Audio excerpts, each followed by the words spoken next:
देखेंगे कि एक अनजान वायरस फैलने की वजह से धरती पर मौजूद सभी इंसान मारे जाते हैं, लेकिन कहीं से एक आदमी अभी भी जिंदा बचा है जो पिछले 2 सालों से किसी और जिंदा इंसान को ढूंढने के लिए इधर उधर भटक रहा है। लेकिन फिर एक दिन उसे एक औरत मिलती है जो उसे बताती है कि पृथ्वी पर सिर्फ हम दोनों ही जिंदा बचे हैं और अब हम दोनों को ही मिलकर बच्चे पैदा करने हैं और धरती पर जनसंख्या को आगे बढ़ाना है। तो कहानी शुरू होती है और हमें बताया जाता है कि एक अनजान वायरस की वजह से धरती पर मौजूद सभी इंसान मारे गए, लेकिन एक आदमी अभी भी जिंदा बचा है जिसका नाम फिलिप है। अब बेचारा फिलिप अकेला ही काफी सालों से इधर उधर भटक रहा है ताकि उसे कोई जिंदा इंसान मिल जाए, लेकिन उसे कोई नहीं मिलता, जिससे वह बहुत परेशान हो जाता है और वापस अपने होम टाउन आ जाता है। जिस बीच उसे एक साइन बोर्ड दिखता है तो वह उस पर लिख देता है कि एक इंसान अभी भी जिंदा है। आगे वो अपने घर पहुंचता है और सोचता है कि मैं इस घटिया घर में क्यों रहूं, जबकि मेरे टाउन में बहुत बड़े बड़े रईसों के घर हैं। जिसके बाद वो टाउन के सबसे अमीर आदमी के घर पर रहने के लिए चला जाता है, जिसमें वो बड़े बड़े म्यूजियम से चुराई हुई पेंटिंग्स को टांग देता है जिन सबकी कीमत अरबों डॉलर्स में थी। लेकिन जब फिलिप का इससे भी मन नहीं भरा तो वो वहाँ पर इजिप्ट की मम्मी का ताबूत उठा लाया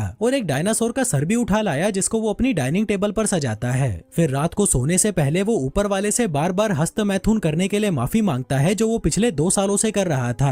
फिर अगली सुबह वो टॉयलेट जाता है लेकिन उसमें पानी नहीं आ रहा था, तो वह अपना पिछवाड़ा धोने के लिए बहुत सारी बिस्लेरी की बोतल उठा लाता है। फिर पेट खाली करने के बाद उसे भूख लगी थी तो वह एक सुपरमार्केट में जाता है जिसके दरवाजे को खोलने की बजाय वो उसे बंदूक से उड़ा देता है। फिर अंदर आकर वो अपने लिए बहुत सारा खाना लेता है, लेकिन तभी उसकी नजर वहाँ रखी गंदी मैगजीन्स पर जाती है जिसको वह ठूस ठूस कर अपनी ट्रॉली में डालता है और वहाँ से निकल लेता है। रात को वह $10,000 की वाइन खोलता है और ऊपर वाले को शुक्रिया करता है, जिसके बाद वो 2 बार हाथ गाड़ी चलाता है और चुपचाप सोने चला जाता है। फिर अगले दिन फिलिप अपना टाइम पास करने के लिए घर के महंगे महंगे सामानों को बर्बाद कर देता है, लेकिन जब इससे भी उसका मन नहीं भरता तो वह एक महंगी मस्टैंग को एक सस्ती कार से भिड़ाकर विस्फोट कर देता है, क्योंकि वो बेचारा कब तक अपनी हाथ गाड़ी चलाकर टाइम पास करता।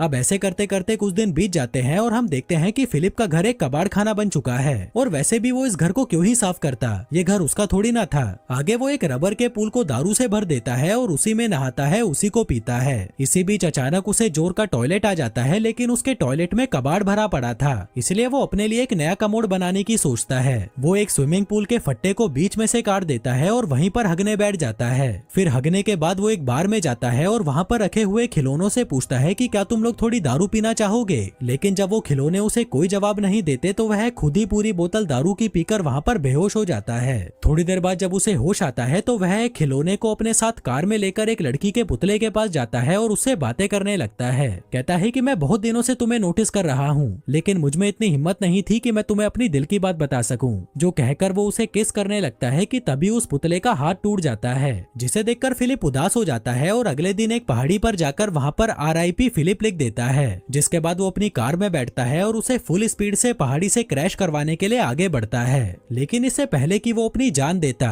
उसे वहाँ कुछ अजीब सी चीज दिखाई देती है। वो जल्दी से अपनी कार रोकता है और देखता है कि पहाड़ के पीछे से धुआं निकल रहा है, जिसका मतलब था कि कोई इंसान अभी भी जिंदा बचा है, इसलिए वो जल्दी से उस धुएं की तरफ आगे बढ़ता है। फिर उस जगह पर पहुंचकर उसे एक कैंप लगा हुआ दिखाई देता है, जिसके साथ ही वहाँ पर एक लड़की की ब्रा भी टंगी हुई थी, जिसे देखकर वह खुश हो जाता है और उस ब्रा को सूंघने लगता है, जिसके बाद वो वहीं पर बेहोश हो जाता है। थोड़ी देर बाद जब उसे होश आता है तो वह खुद को एक खूबसूरत लड़की की गोद में लेटा हुआ पाता है, जो उसे कहती है कि मुझे तो यकीन ही नहीं हो रहा कि तुमने मुझे ढूंढ लिया, जो कहकर वो उसे किस करने लगती है। पर तभी फिर से उसकी आंख खुलती है और वह देखता है कि एक लड़की उसे CPR दे रही थी और वो दिखने में बिल्कुल भी खूबसूरत नहीं थी, इसलिए वह उससे डरकर दूर हट जाता है। वो उससे पूछता है कि वो खूबसूरत लड़की कहाँ गई, जिस पर वो लड़की, जिसका नाम कैरल होता है, कहती है कि तुम बेहोश हो गए थे और तुमने अपने कच्छे में सुसु भी कर दिया था, इसलिए मैं तुम्हें CPR दे रही थी। फिलिप कहता है कि मैंने सुसु नहीं किया, ये पहले से ही गीला था, जो कहते हुए वो उसकी तरफ बढ़ने लगता है, जिससे घबराकर कैरल अपनी बंदूक निकाल लेती है। कहती है कि पहले तो मेरी ब्रा नीचे रखो और ये बताओ कि क्या तुम एक अच्छे इंसान हो। वो कहता है कि हाँ मैं अच्छा हूँ, तुम मुझ पर भरोसा कर सकती हो। वो पूछती है कि तुमने ही उस साइन बोर्ड पर अपने बारे में लिखा था। फिलिप कहता है कि हाँ वो मैंने ही लिखा था। दरअसल अकेले रह रहकर मैं परेशान हो चुका था और अपनी जान देने ही जा रहा था कि तभी मुझे तुम दिखाई दी, जो सुनकर कैरल को उस पर तरस आ जाता है और वह उससे दोस्ती कर लेती है। आगे वो दोनों साथ में बैठकर कॉफी पीने लगते हैं, जहाँ पर हम फिलिप को देखते हैं जो बिल्कुल भी खुश नहीं था, क्योंकि वो अपने लिए हमेशा से एक खूबसूरत लड़की चाहता था, लेकिन उसे क्या मिला, ये जंग लगा कबाड़। जिसके बाद वो कैरल को अपना घर दिखाने ले जाता है, लेकिन तभी रास्ते में कैरल उसे एक स्टॉप साइन पर रुकने के लिए कहती है। जिसके बाद वो दोनों दाएं बाएं देखकर चेक करते हैं कि कहीं कोई सड़क क्रॉस तो नहीं कर रहा। आगे घर आकर फिलिप फिलिप कैरल को अपना टॉयलेट वाला पूल दिखाता है, फिर कचरे वाला पूल दिखाता है और फिर दारू वाला पूल दिखाता है। फिर अंदर आकर कैरल को वहाँ बहुत सारे मैगजीन के ढेर पड़े हुए दिखते हैं, तो वह उसे पूछती है कि ये सब क्या है। फिलिप कहता है कि ये मेरी हाथ गाड़ी चलाने के लिए गंदी मैगजीन्स हैं। जो सुनकर कैरल हंसने लगती है और कहती है कि मैं तुम्हें जज तो नहीं करना चाहती, पर तुम मुझे बहुत बड़े ठरकी लगते हो। जो सुनकर फिलिप को बहुत बुरा लगता है और वो उसे वहीं पर छोड़ आता है जहाँ से वो उसे उठाकर लाया था। फिर अगली सुबह जब उसकी नींद खुलती है तो वह देखता है कि कैरल फिर से वहाँ पर आ गई है और उसके घर का कचरा साफ कर रही है। फिलिप कहता है कि आगे से जब तुम मेरे घर का कचरा साफ करने आओ तो मुझे बता कर आना। जो सुनकर कैरल को गुस्सा आ जाता है और वह फिर से वहाँ पर उस कचरे को फैला देती है। फिलिप उसे रोकने की कोशिश करता है तो वह कहती है कि हमें इसे साफ करने के लिए क्लीनर चाहिए, जिसको लेने के लिए वो दोनों सुपरमार्केट पहुँच जाते हैं। तभी फिलिप अपनी कार को हैंडीकैप लोगों की पार्किंग में खड़ी कर देता है, तो कैरल उसे कहती है कि ये जगह हैंडीकैप लोगों की है, तुम अपनी कार कहीं और खड़ी करो। जो सुनकर फिलिप को गुस्सा आ जाता है और वो कहता है कि कहीं तुम पागल वागल तो नहीं हो, इस दुनिया में हम दोनों के अलावा कोई और है ही नहीं, तो यहाँ पर हैंडीकैप इंसान कहाँ से आएगा। कैरल कहती है कि जो भी हो, पर तुम अपनी कार को कहीं और पार्क करो। अब फिलिप का दिमाग घूम चुका था, तो वह अपनी कार को सीधा सुपरमार्केट के अंदर घुसा देता है। फिर रात को वह अपने खिलौने दोस्तों से बात करने बार में जाता है और उन्हें बताता है कि अब मैं इस दुनिया का आखिरी इंसान नहीं रहा। मुझे लगा था कि मुझे एक खूबसूरत लड़की मिलेगी जिसके साथ मैं रोज मजे करूंगा, लेकिन मुझे क्या मिला, ये सड़ा हुआ करेला कैरल। फिर अगली सुबह जब वो बियर से कुल्ले कर रहा था,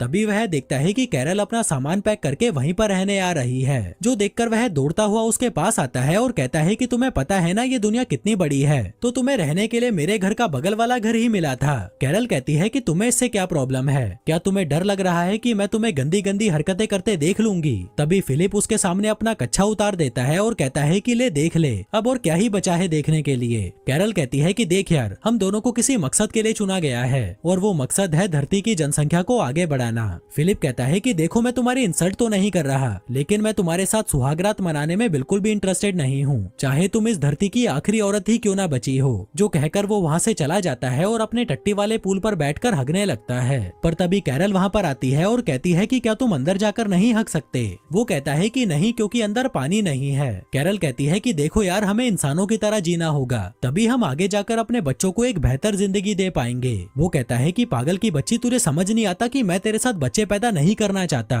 वो कहती है कि ठीक है, लेकिन मुझे खाने के लिए फ्रेश फ्रूट्स और वेजिटेबल्स चाहिए, क्या तुम्हें नहीं चाहिए वो। फिलिप कहता है कि मुझे इससे कोई फर्क नहीं पड़ता। तभी कैरल अपनी पॉकेट में से एक टमाटर निकालती है और उसे चिढ़ाते हुए खाने लगती है। वहीं उसको टमाटर खाता देख फिलिप भी 2 साल पुराने डिब्बे में पैक टमाटर खाने लगता है, लेकिन उसे वो खाने में मजे नहीं आ रहे थे, तो वह रात में चुपके से कैरल के गार्डन में घुस जाता है और उसके सारे टमाटर खा जाता है। फिर अगली सुबह कैरल उसके घर पर आती है और पूछती है कि क्या तुम्हें टमाटर खाकर मजे आए, जिस पर वो उसके मुंह पर मुंह कर जाता है और कहता है कि मुझे नहीं पता तुम क्या बोल रही हो, जिस पर कैरल उसे आतंकवादी बोलकर लंगड़ाती हुई वहाँ से जाने लगती है। फिलिप उससे पूछता है कि तुम्हारे पैर को क्या हुआ। वो कहती है कि जमीन से पानी निकालते वक्त मुझे चोट लग गई। अब उसकी ये हालत देखकर फिलिप को उस पर तरस आ जाता है, इसलिए वो उसकी पानी का जुगाड़ करने में मदद करता है, जिसमें वो एक वॉल्व से पानी के पाइप को जोड़कर पानी को कैरल के घर तक ले आता है, जिसे देखकर वह बहुत खुश होती है और उसे रात को डिनर के लिए इनवाइट करती है। फिर रात में डिनर के दौरान कैरल फिलिप को बताती है कि तुम्हारे औजार को देखकर मुझे पूरा यकीन हो चुका है कि ऊपर वाले ने हमें धरती पर जनसंख्या को आगे बढ़ाने के लिए मिलवाया है। फिलिप कहता है कि ठीक है, अगर तुम इतना ही जोर दे रही हो तो आज रात को हम कर ही लेते हैं। कैरल कहती है कि नहीं, मैं तुम्हारे साथ तब तक सुहागरात नहीं मनाऊंगी जब तक तुम मुझसे शादी नहीं कर लेते। जो सुनकर वह हंसने लगता है और कहता है कि तुम मजाक अच्छा कर लेती हो। वो कहती है कि नहीं, मैं मजाक नहीं कर रही, क्या तुम ये चाहते हो कि इस धरती पर पैदा होने वाला पहला बच्चा नाजायज हो। फिलिप कहता है कि तुम ये शादी क्यों करना चाहती हो, जबकि इस चीज का कोई मतलब नहीं है। वो कहती है लेकिन मेरे लिए मतलब है, अगर दुनिया खत्म हो गई है तो इसका मतलब ये नहीं कि हम अपने रीति रिवाज भूल जाएं। अब फिलिप को किसी भी हाल में उसके साथ इंटीमेट होना ही था, इसलिए